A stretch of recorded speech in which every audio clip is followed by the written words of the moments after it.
ہم وہی کہیں گے جو ہمارا دین ہم کو بتاتا ہے، عمل کرو تو تمہارا بھلا ہے۔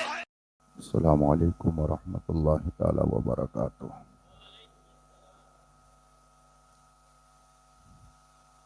الحمد للہ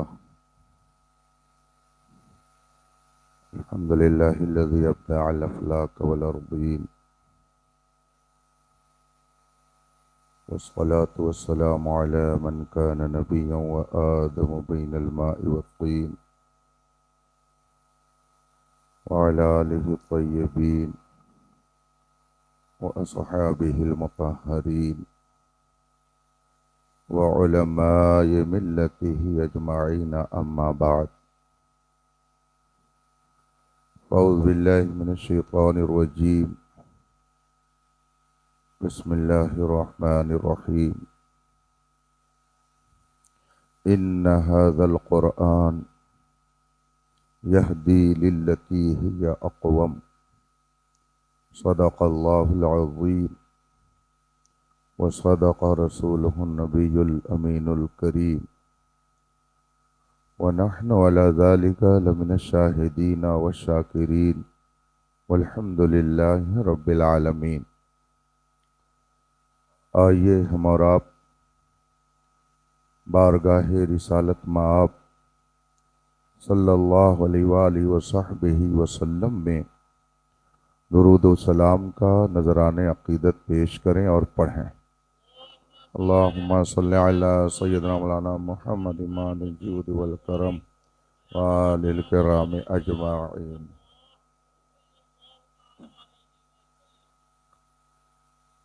معزز حاضرین، اللہ رب العزت کا بے پایاں کرم اور اس کا فضل و احسان ہے کہ اس نے ہمیں اور آپ کو پھر اتنی زندگی بخشی کہ رمضان کی برکتیں اپنے دامن میں سمیٹنے کے لیے ہم لوگ جد و جہد میں لگے ہوئے ہیں، اور رمضان مبارک کی بہترین ساعتوں اور گھڑیوں میں سانس لے رہے ہیں، اور اپنی اپنی قسمت کے مطابق نیکیوں کو اکٹھا کرنے میں لگے ہوئے ہیں، اور اب تعالیٰ اپنے حبیب پاک کے طفیل ہم سب کی نیکیوں کو اپنی بارگاہ میں قبول فرمائے۔ میرے لیے مسرت اور خوشی کی بات یہ ہے کہ اس وقت میں صوبہ کرناٹک کے مشہور شہر ہاویری کی درگاہ مسجد میں حاضر ہونے والے اپنے ایمانی بھائیوں سے مخاطب ہوں، اور ان کے درمیان اللہ و رسول کی باتیں رکھنے کے لیے کچھ دیر موجود رہوں گا۔ سلطان الہند کمیٹی کے اراکین اور اس کے ذمہ داران نے محب مکرم حضرت علامہ مولانا مفتی محمد بدر الدین نظامی مصباحی زیدہ مجدہ کے ذریعہ مجھے یہاں آنے کی دعوت پیش کی۔ اس سے پہلے بھی میں متعدد بار آپ کے شہر میں حاضر ہو چکا ہوں، اور آپ کے محبوب ادارہ دارالعلوم محبوب سبحانی کے جلسے دستار بندی میں بھی شرکت کر چکا ہوں۔ اللہ تبارک و تعالی محبتوں کے اس رشتے کو باقی رکھے۔ رفیقان محترم، ایک شاعر نے کہا ہے، اپنے من میں ڈوب کر پا جا سراغ زندگی، اپنے من میں ڈوب کر پا جا سراغ زندگی، تو اگر میرا نہیں بنتا نہ بن، اپنا تو بن۔ یعنی ایک انسان دوسرے کا نفع اور نقصان نہ سوچے تو یہ بات سمجھ میں آتی ہے، لیکن خود اپنا نفع اور نقصان نہ سوچے یہ بات سمجھ میں نہیں آتی ہے۔ ایک ہوشیار اور عقل مند تاجر اور بزنس مین ہمیشہ اپنے نفع اور نقصان کو اپنی نظروں کے سامنے رکھتا ہے۔ آپ دیکھتے ہوں گے دکان پر کوئی کتنا ہی قریبی آ جائے اور دکاندار بار بار اس سے کہے کہ تم تو میرے بہت قریب ہو، تم سے کیا نفع لینا، لیکن پھر بھی وہ کچھ نہ کچھ نفع لیتا ہی لیتا ہے۔ اگر وہ روزانہ اپنے 10 ساتھیوں کے ساتھ ایسا کرنے لگے کہ کچھ نفع نہ لے تو 1 مہینے کے بعد دکان کا دیوالیہ ہو جائے گا۔ اس لیے ہوشیار اور عقل مند بزنس مین ہمیشہ اپنے نفع کو اپنی نظروں کے سامنے رکھتا ہے۔ اسی طرح سے ایک ہوشیار انسان کو بھی اپنے نفع اور اپنے نقصان کو ہمیشہ اپنی نظروں کے سامنے رکھنا چاہیے۔ اب ہوشیار انسان جو اپنے نفع اور نقصان کو اپنی نظروں کے سامنے رکھے وہ ہے کون؟ تو ظاہر سی بات ہے کہ یہ مائک ہے۔ اس مائک کو جس نے بنایا ہے وہ زیادہ بہتر جانتا ہے کہ اس مائک کی سیفٹی کیسے ہو سکتی ہے، اور یہ مائک کہاں رہے گا، کہاں رکھا جائے گا تو سیف رہے گا، اور کہاں یہ رکھا جائے گا تو یہ خراب ہو جائے گا۔ بنانے والے سے زیادہ بہتر کوئی نہیں جانتا۔ اگر یہ پانی میں پڑا رہے تو یہ خراب ہو جائے گا، باکس میں بند رہے تو یہ سیف رہے گا۔ یہ فلسفہ آپ کو کس نے بتایا؟ ظاہر سی بات ہے جس کمپنی نے اسے لانچ کیا اسی نے بک ایک رکھ دی اور اس کی سیفٹی کے لیے اس نے طریقے بتا دیے کہ اگر ایسے رکھو گے تو یہ جلدی خراب ہو جائے گا، اور ایسے رکھو گے تو یہ زیادہ محفوظ رہے گا۔ میرے بھائیو، اگر آپ ان باتوں کو تسلیم کرتے ہیں تو اس کو بھی تسلیم کرنا ہی پڑے گا کہ جس خالق و مالک نے انسان کو بنایا ہے وہ انسانوں کے بارے میں سب سے بہتر جانتا ہے کہ ان کے لیے نفع کس چیز میں ہے اور ان کے لیے نقصان کس چیز میں ہے۔ جیسے اس مائک کے بنانے والے نے جو محفوظ رہنے کا طریقہ بتایا اس کو آپ عمل میں لائیں گے تو یہ مائک محفوظ رہے گا۔ اسی طرح سے خالق و مالک نے جو آپ کی کامیابی کا راز بتایا ہے جب اس کو اپنائیں گے تو کامیاب رہیں گے، اور اگر اسے نہیں اپنائیں گے تو آپ کامیاب نہیں ہو سکتے ہیں۔ اللہ تبارک و تعالی نے 1,00,000 کم و بیش 2,24,000 انبیاء کرام علیہم السلام کو اس دنیا میں انسانوں کو نفع اور نقصان بتانے کے لیے ہی بھیجا کہ جاؤ اور میرے بندوں کو بتاؤ کہ تمہارا نفع کس میں ہے اور تمہارا نقصان کس میں ہے۔ چنانچہ آخری پیغمبر ہمارے اور آپ کے آقا و مولا جناب محمد رسول اللہ صلی اللہ علیہ وسلم نے اللہ کی طرف سے لایا ہوا پیغام پوری دنیا کو پہنچا دیا۔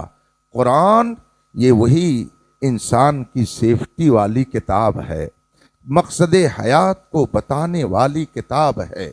قرآن جو کہتا ہے اس پیغام کو پہنچانے سے پہلے ایک پیغام دیتا ہے، اس پیغام کو سنانے سے پہلے ایک میسج دیتا ہے کہ اے دنیا والو، تم بہت ترقی کر رہے ہو، سائنس پر تمہیں ناز ہے اور گھمنڈ ہے، تم کیا یہ نہیں دیکھتے ہو کہ ایک سائنسداں اگر کوئی اپنی تحقیق اور ریسرچ پیش کرتا ہے تو پہلے وہ یہ کہتا ہے کہ میں جو تحقیق پیش کر رہا ہوں ہو سکتا ہے کہ کل اس کے خلاف کوئی تحقیق آ جائے، یہ میری تحقیق آخری تحقیق نہیں ہے، اس کے بعد بھی کوئی تحقیق کر سکتا ہے اور میری تحقیق کو غلط ثابت کر سکتا ہے۔ سائنسداں یہ پہلے بتاتا ہے، لیکن قرآن پہلے کیا کہتا ہے کہ میں وہ کتاب نہیں ہوں جو لوگوں سے کہوں کہ آج مان لو، کل ہو سکتا ہے میری بات غلط ہو جائے، بلکہ قرآن کہتا ہے لا ریب فیہ، میں جو کہہ رہا ہوں اس میں شک و شبہے کی کوئی گنجائش نہیں ہے۔ قرآن کہتا ہے لا تبدیل لکلمات اللہ، اللہ کے کلمات میں کوئی تبدیلی نہیں ہو سکتی ہے۔ تو قرآن کا جو پیغام ہے وہ شک اور شبہے سے بالا تر ہے۔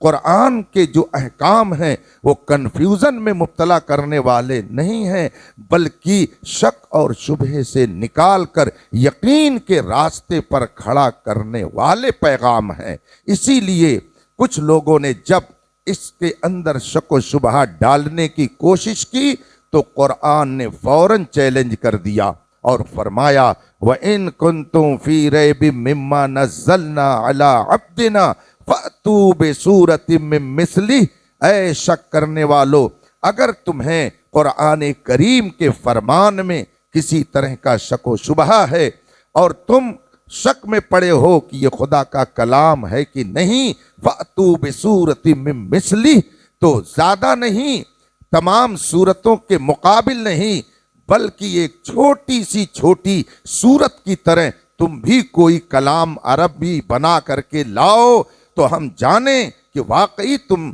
جس دعویٰ کے مدعی ہو وہ تمہارا دعویٰ صحیح ہے۔ لیکن فَإِن لَّمْ تَفْعَلُوا وَلَن تَفْعَلُوا، اور اگر نہیں کر سکے اور ہرگز نہیں کر سکتے ہو، قیامت آ جائے گی مگر تم قرآن کی مثل پیش نہیں کر سکتے ہو، تو اب قرآن پر ایمان لاؤ تاکہ جہنم میں جانے سے تمہاری سیفٹی ہو جائے، قرآن کہتا ہے۔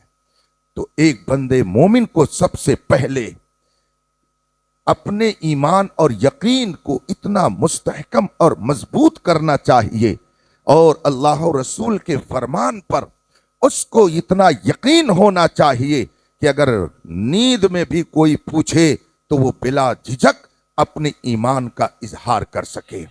اگر آدمی خواب میں ہو اور کوئی جگہ کر کے پوچھے بتاؤ تمہارے نبی کی کیا شان ہے، تو سوچنا نہ پڑے، بلکہ خواب میں بھی وہ کہہ دے سب سے اولا و اعلیٰ ہمارا نبی، سب سے بالا و والا ہمارا نبی۔ خواب میں بھی کوئی پوچھے کہ تمہیں مشکلات سے بچانے والا کون ہے، خدا تک پہنچانے والا کون ہے، اللہ کی معرفت کرانے والا کون ہے، تو نیند میں بھی ایک بندے مومن یہ کہہ دے کون دیتا ہے، دینے کو منہ چاہیے، دینے والا ہے سچا ہمارا نبی۔ اگر نیند میں بھی کوئی آپ سے پوچھے بتاؤ تمہارے نبی کا مقام و مرتبہ کیا ہے، تو خواب میں بھی آدمی کہہ اٹھے سارے اچھوں میں اچھا سمجھیے جسے، ہے اس اچھے سے اچھا ہمارا نبی۔ جب یقین کی یہ منزل کسی کو مل جاتی ہے تو پھر اس کی شان کیا ہوتی ہے، مشکلات آتی رہیں، طوفان آتے رہیں، لوگ اس کو پریشان کرتے رہیں، مگر وہ یہی کہتا ہے یہ ایک جان کیا ہے، اگر ہو کروڑوں تیرے نام پہ سب کو وارا کروں میں۔ اس لیے رفیقان محترم، یہ مقدس مہینہ جو عظمتوں والا مہینہ ہے، برکتوں والا مہینہ ہے، نیکیوں کا مہینہ ہے۔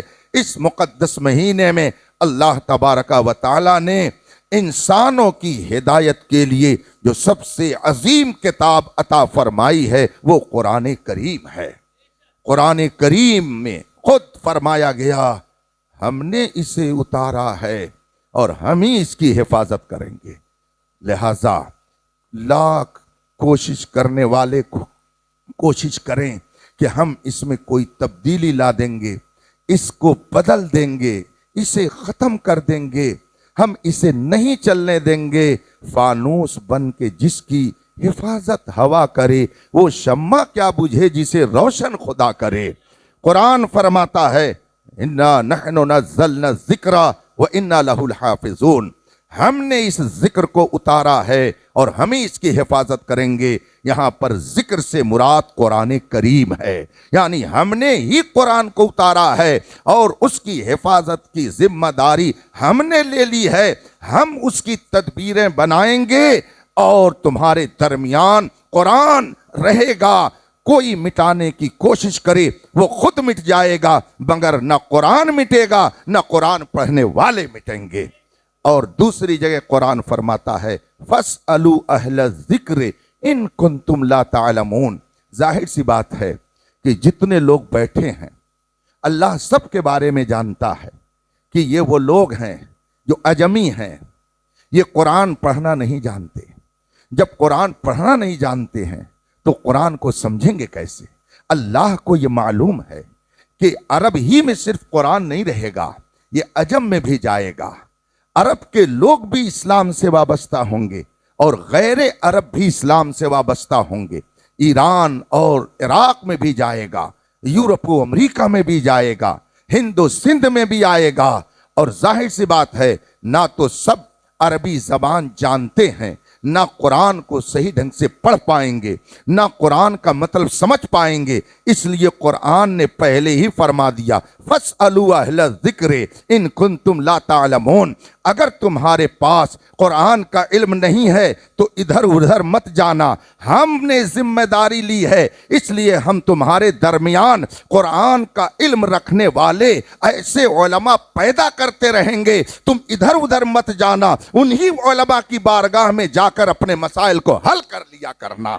یہ قرآن کہتا ہے۔ اس سے معلوم ہوا جب آپ کا قرآن پر ایمان ہے تو آپ کو یہ ماننا پڑے گا کہ اگر ہماری نماز کا مسئلہ ہے تو ہم کسی انجینئر اور ڈاکٹر سے نہیں پوچھیں گے۔ فَاسْأَلُوا أَهْلَ الذِّكْرِ، جو قرآن کا علم رکھتے ہیں ان سے پوچھیں گے۔ یہ ہم نہیں کہتے ہیں، یہ قرآن کہتا ہے۔ قرآن کہتا ہے کہ اگر تمہیں طہارت کے مسائل پوچھنا ہے تو فَاسْأَلُوا أَهْلَ الذِّكْرِ، جو قرآن کا علم رکھتے ہیں ان سے پوچھو۔ اگر تمہیں نماز کے مسائل پوچھنا ہے، حج اور زکوٰۃ کے مسائل پوچھنا ہے تو تمہیں ادھر ادھر نہیں جانا ہے۔ فَاسْأَلُوا أَهْلَ الذِّكْرِ إِن كُنتُمْ لَا تعلمون، اگر نہیں جانتے ہو تو جو قرآن اور حدیث کا علم رکھتے ہیں ان سے پوچھو، وہ تمہاری رہنمائی کریں گے۔ ان کی رہنمائی میں جب تم رہو گے تو کامیاب ہو جاؤ گے، یہ قرآن کہتا ہے۔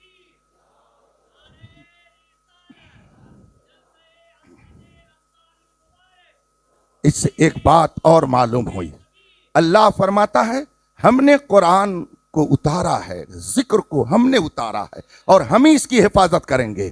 تو حفاظت کے کئی طریقے ہیں، ان میں سے ایک طریقہ یہ ہے کہ قرآن کا علم رکھنے والے قیامت تک پیدا ہوتے رہیں گے۔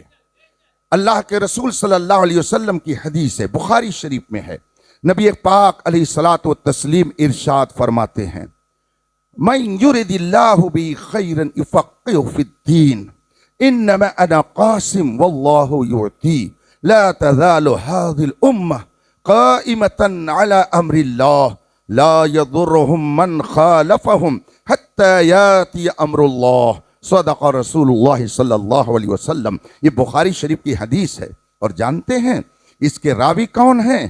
حضرت سیدنا امیر معاویہ ہیں۔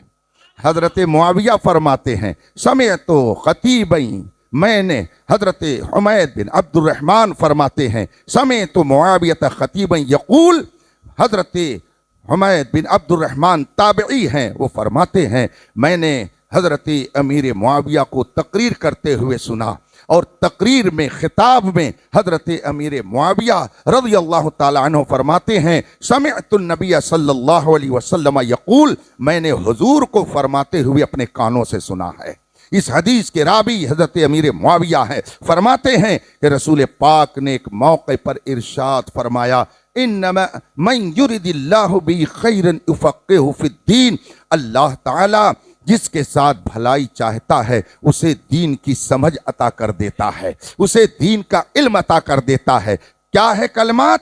من یرد اللہ بہ خیرا، اللہ جس کے ساتھ بھلائی چاہتا ہے اسی کو دین کا عالم بناتا ہے۔ اس کا مطلب ہے جو دین کا عالم بنا وہ اپنے من سے نہیں بنا، خدا نے اسے بنایا ہے، خدا نے اسے منتخب کیا ہے، اور خدا جسے منتخب کر لے دنیا کی کوئی طاقت اسے ذلیل نہیں کر سکتی ہے۔ من یرد اللہ بہ خیرا، اللہ جس کے ساتھ بھلائی چاہتا ہے اسے دین کی سمجھ عطا فرما دیتا، دین کا عالم بنا دیتا ہے۔ اور آگے رسول پاک فرماتے ہیں انما انا قاسم واللہ یعطی، یہ بھی یاد رکھو، حضور فرماتے ہیں دیتا تو خدا ہے، دیتا تو ہر بندے مومن کا یہی عقیدہ ہے، ذرے ذرے کا مالک خدا ہے، ذرے ذرے کا عطا کرنے والا خدا ہے، ذرے ذرے کا وجود بخشنے والا خدا ہے۔ سورج چل رہا ہے اسی کے حکم سے، چاند میں چاندنی ہے اسی کے حکم سے، پتے میں ہریالی ہے اسی کے حکم سے، دریا میں روانی ہے اسی کے حکم سے، ہوائیں مسخر ہیں اسی کے حکم سے، بیدہ الملک، سلطنت اسی کے قبضے میں ہے۔ یہ ہر بندے مومن کا ایمان ہے، اس میں کوئی شک و شبہ نہیں۔ وہ کھلی ہوئی چیزوں کو بھی جانتا ہے، چھپے ہوئے دل کے راز کو بھی جانتا ہے۔ لا یخفی علیہ خافیہ، کوئی شے اس پر پوشیدہ نہیں، ہر شے اس کے قبضے میں ہے، دیتا وہی ہے، اس میں کوئی شک نہیں ہے۔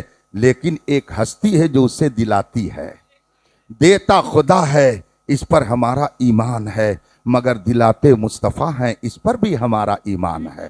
اور یہ ہم اپنی طرف سے نہیں کہتے، خدا کے رسول نے خود فرمایا انما انا قاسم واللہ یعطی، دیتا تو خدا ہے مگر بانٹتا میں ہی ہوں۔ اب خدا کیا دیتا ہے؟ ہمارا ایمان ہے سب خدا دیتا ہے، تو یہ بھی ماننا پڑے گا کہ سب مصطفیٰ بانٹتے ہیں۔ علم خدا دیتا ہے مگر علم مصطفیٰ بانٹتے ہیں، ایمان خدا دیتا ہے مگر ایمان مصطفیٰ بانٹتے ہیں، عزت خدا دیتا ہے مگر عزت مصطفیٰ بانٹتے ہیں۔ اور اگر آپ کو یہ دیکھنا ہو تو چلیے مکے کی وادیوں میں تھوڑی دیر کے لیے آپ رک جائیے۔ حضرت بلال حبشی مکے میں تھے، ایک غلام تھے، اور ابو جہل وہاں کا سردار تھا، مگر وہ نبی کا نہیں ہوا تو ذلیل و رسوا کر دیا گیا، اور بلال غلام تھے، نبی کے وفادار ہو گئے تو اللہ نے وہ عزت عطا فرمائی کہ 1400 سال میں پوری دنیا کی کسی قوم میں بلال کا کوئی جواب نہیں لایا جا سکا۔ بلکہ بلال کی عظمت کا عالم یہ ہے کہ آپ مسجد نبوی میں داخل ہوں تو باب بلال چمکتا نظر آئے، آپ حرم کعبہ میں داخل ہوں تو بلال گیٹ چمکتا نظر آئے۔ اس سے معلوم ہوا بلال کو اس وقت تک کوئی وقار نہیں حاصل تھا جب تک وہ نبی کے غلام نہیں تھے، نبی کے غلام ہو گئے 1400 سال سے حرم کعبہ کے گیٹ پر چمکتے نظر آتے ہیں۔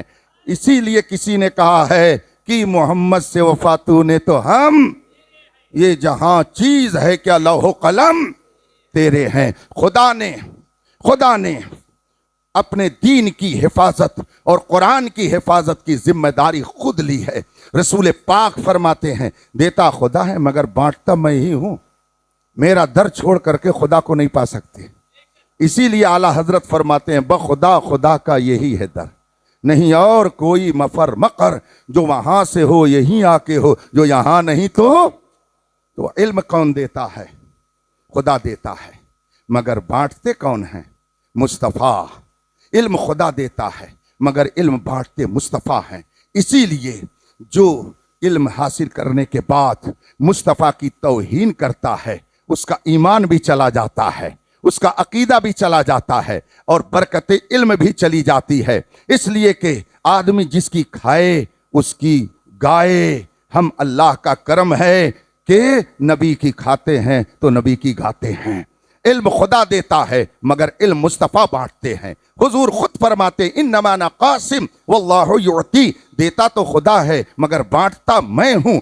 آگے خود حضور نے فرمایا کہ میری امت کا ایک طبقہ ہمیشہ حق بات پر مضبوطی سے قائم رہے گا، لا یضرہم من خالفہم، جو ان کی مخالفت کرے گا وہ ان کو کچھ بھی نقصان نہیں پہنچا سکتا ہے۔ اور یہ جماعت کسی ایک ہی زمانے میں نہیں رہے گی، حتی یاتی امر اللہ، یہاں تک کہ قیامت آ جائے گی۔ گویا قیامت تک سچے علماء کی ایک جماعت اللہ پیدا کرتا رہے گا جو قرآن کی حفاظت کا ذریعہ بنیں گے، اور عام لوگوں کو حکم ہے کہ انہی کی طرف رجوع کرو اور اپنے مسائل میں تم ان سے علم لے کر کے اسی کے مطابق اپنی زندگی گزارو۔ فاسألوا اہل الذکر ان کنتم لا تعلمون، نہیں جانتے ہو تو ادھر ادھر منہ مت مارو، جن کے پاس قرآن و حدیث کا علم ہے ان کی بارگاہ میں جاؤ، وہ تمہاری صحیح رہنمائی فرمائیں گے۔ یہ قرآن کہتا ہے۔ اسی لیے رسول پاک صلی اللہ علیہ وسلم نے ارشاد فرمایا، تو جو حدیث آ جائے آنکھ بند کر کے اس پر یقین کیجئے، قرآن کی آیت ہو اس پہ آنکھ بند کر کے یقین کیجئے۔ یہ مت کہیے یہ سمجھ میں نہیں آتا ہے اور وہ سمجھ میں نہیں آتا ہے۔ ہماری اور آپ کی سمجھ ہی کتنی ہے کہ ہماری اور آپ کی سمجھ میں قرآن اور حدیث کی ہر بات آ جائے۔ آپ ابھی وضو کر کے مسجد میں آ رہے ہیں، فرض کر لیجئے ایک شخص نے وضو کیا، آ کے بیٹھ گیا، تھوڑی دیر کے بعد پھر اٹھ کر کے گیا، وضو کر کے آیا۔ امام صاحب نے پوچھا کہ آپ تو وضو کر کے آ گئے تھے، پھر وضو کر کے کیوں آ رہے ہیں؟ اس نے کہا استنجے کی ضرورت پڑ گئی تھی، چلا گیا تھا استنجا کرنے، استنجا کر کے پھر وضو کر کیا اور اب آیا ہوں۔ امام صاحب نے پوچھ لیا استنجا تو میں لگ گیا تھا، تو کہا استنجا کیا اس لیے وضو ٹوٹ گیا۔ اب پوچھا وضو تم نے کیا؟ کہا ہاں۔ کہا کیسے وضو کیا؟ کہا ہاتھ دھلا، کلی کیا، ناک میں پانی ڈالا، منہ دھلا، ہاتھ دھلا، سر کا مسح کیا، پیر دھلا، پھر آ گیا، یہ ہے وضو۔ اب امام صاحب نے پوچھا ذرا بابو یہ تو بتاؤ کہ تم نے جب پیشاب کیا تھا تو کیا تمہاری ناک میں پیشاب کا چھینٹا چلا گیا تھا؟ کیا تمہارے سر پر پیشاب کے چھینٹے پہنچ گئے تھے؟ کیا تمہارے منہ میں پیشاب کا چھینٹا پہنچ گیا تھا؟ کیا تمہاری کہنیوں تک پیشاب کا چھینٹا پہنچ گیا تھا؟ کہتا نہیں۔ اب امام صاحب نے پوچھا بیٹا استنجا تو تم نے کہیں اور سے کیا، وضو تو کہیں سے ٹوٹا، تو پھر یہ ناک میں پانی کیوں ڈال رہے ہو؟ یہ کان اپنے سر کا مسح کیوں کر رہے ہو؟ کیوں منہ دھل رہے ہو؟ کیا پیشاب کا چھینٹا منہ پہ گیا؟ کیا ناک میں گیا؟ کیا منہ میں گیا؟ آخر کلی تم نے کیوں کی؟ ذرا اس کی حکمت بتا دیجئے۔ وضو کہیں سے ٹوٹ رہا ہے اور دھونے کا حکم کہیں دیا جا رہا ہے، کیا عقل میں یہ بات آتی ہے؟ ذرا اس کا فلسفہ بتا دیجئے۔ یہ وضو کہیں سے ٹوٹتا ہے، دھلنے کا حکم کہیں سے دیا جا رہا ہے۔ اسی لیے مولائے کائنات شیر خدا علی مرتضیٰ رضی اللہ تعالی عنہ ایک موقع پر ارشاد فرماتے ہیں کہ شریعت مطہرہ نے حکم دیا ہے کہ اگر کسی نے چمڑے کا موزہ پہن رکھا ہے تو اوپر سے مسح کر لے، دھونے کی ضرورت نہیں ہے۔ حضرت علی رضی اللہ تعالیٰ عنہ فرماتے ہیں عقل یہ چاہتی ہے کہ آدمی جب چلے گا تو نیچے گرد و غبار لگے گی، مسح کا مطلب ہوتا ہے پوچھنا، تو نیچے گرد و غبار زیادہ لگے گی، لہٰذا نیچے مسح کا حکم ہونا چاہیے، مگر شریعت کہتی ہے اوپر سے مسح کر لو کافی ہے۔ عقل یہ چاہتی ہے کہ نیچے مسح کیا جائے، مگر شریعت کہتی ہے اوپر مسح کر لو کافی ہے۔ حضرت علی فرماتے ہیں اس سے یہ مسئلہ معلوم ہوا کہ دین کے مسائل کو عقل کی ترازو پہ نہیں تولا جائے گا، اس لیے کہ ہم نے عقل کا کلمہ نہیں پڑھا ہے، ہم نے محمد رسول اللہ کا کلمہ پڑھا ہے۔ بات سمجھ میں آئے یا نہ آئے نبی نے فرما دیا، اس لیے ہم کو اس پر یقین ہے۔ دنیا ادھر سے ادھر ہو سکتی ہے لیکن ہے قول محمد قول خدا، فرمان نہ بدلا جائے گا، بدلے گا زمانہ لاکھ مگر قرآن نہ بدلا جائے گا۔ اس لیے جب حدیث مصطفیٰ آپ سن لیں، جب قرآن کریم کا حکم سن لیں تو اس پر آپ اس قدر یقین کر لیں کہ آپ کو اپنے وجود میں شک ہو جائے مگر قرآن کے فرمان میں شک نہ آنے پائے۔ میرے آقا صلی اللہ علیہ وسلم نے اسی لیے ارشاد فرمایا، چونکہ قرآن کہتا ہے فاسألوا اہل الذکر، ذکر والوں سے پوچھو، یعنی جو قرآن کا علم رکھتے ہیں ان سے پوچھو۔ اگر تمہیں علم نہیں ہے، اب ظاہر سی بات ہے قرآن کا علم ایسے نہیں آ جائے گا۔ اگر علم صرف تمنا سے آ جاتا تو کوئی بے علم نہ رہتا۔ عربی کا ایک شعر ہے، لو كان العلم يدرك بالمنى ما كان يبقى في البریة جاہل۔ اگر علم صرف خواہش سے مل جاتا، صرف سوچنے سے مل جاتا، صرف چاہنے سے مل جاتا تو پھر دنیا میں کوئی بے علم نہیں رہتا۔ چاہ لیتے اور علم کا خزانہ سینے میں آ جاتا، حالانکہ ایسا نہیں ہے۔ اسی لیے رسول پاک صلی اللہ علیہ وسلم نے 4 چیزوں کا حکم دیا اور فرمایا کہ اگر ان 4 سے ہٹ کر کے 5ویں بنو گے تو ہلاک ہو جاؤ گے۔ اب اگر کوئی 4 سے ہٹ کر کے 5واں ہے تو میں نہیں کہتا، حضور فرماتے ہیں ہلاک ہو جاؤ گے۔ لہٰذا جو 4 سے ہٹ کر کے 5واں بنے گا وہ ہلاک ہوگا، اس لیے کہ یہ رسول پاک کا فرمان ہے۔ اب میرے آقا کیا ارشاد فرماتے ہیں؟ اغد عالما، پہلے نمبر پر اغد عالما، عالم بنو، عالم بنو، شریعت کا علم حاصل کرو، یہ پہلے نمبر پر ہے۔ اغد عالما، عالم بنو، علم حاصل کرو۔ رسول پاک نے دوسرے مقام پر فرمایا طلب العلم فریضہ علی کل مسلم، علم دین حاصل کرنا ہر مسلمان پر فرض ہے۔ آپ بالغ ہو رہے ہوں، آپ کے اوپر فرض ہو گیا کہ آپ طہارت کے مسائل حاصل کریں۔ بالغ ہو گئے، اب طہارت اور نماز کے مسائل کا سیکھنا فرض ہو گیا۔ آپ رمضان پا گئے، عاقل و بالغ صحت مند، تو آپ پر روزے کے مسائل جاننا فرض ہو گیا۔ آپ حج کے قابل ہو گئے، مسائل حج کا سیکھنا فرض ہو گیا۔ آپ صاحب استطاعت ہو گئے، آپ کے اوپر زکوٰۃ کے مسائل کا جاننا ضروری ہو گیا۔ آپ بزنس مین بن رہے ہیں، مسائل تجارت کا شرعی اصولوں کی روشنی میں جاننا آپ کے اوپر فرض ہو گیا۔ طلب العلم فریضہ، علم حاصل کرنا فرض ہے، اور اس کے لیے یہ کوئی قید نہیں ہے کہ آپ یہاں ہیں تو یہیں علم حاصل کریں۔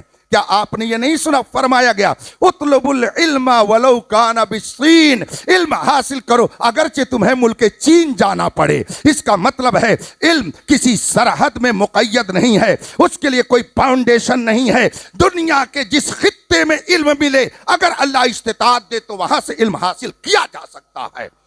رسول پاک صلی اللہ علیہ وسلم نے اگر یہ فاؤنڈیشن لگا دی ہوتی، اے مکہ کے لوگوں یہاں کوئی اور نہیں آئے گا، صرف یہی کے لوگ پڑھیں گے، تو مدینے والے بے علم رہتے۔ اور اگر مدینے میں اصحاب صفا کو کہہ دیا گیا ہوتا تم کسی کو اور علم نہ دینا، تو نہ ملک شام میں پہنچتا، نہ مصر میں پہنچتا، نہ ایران میں پہنچتا، نہ عراق میں پہنچتا، نہ عرب و عجم میں پہنچتا۔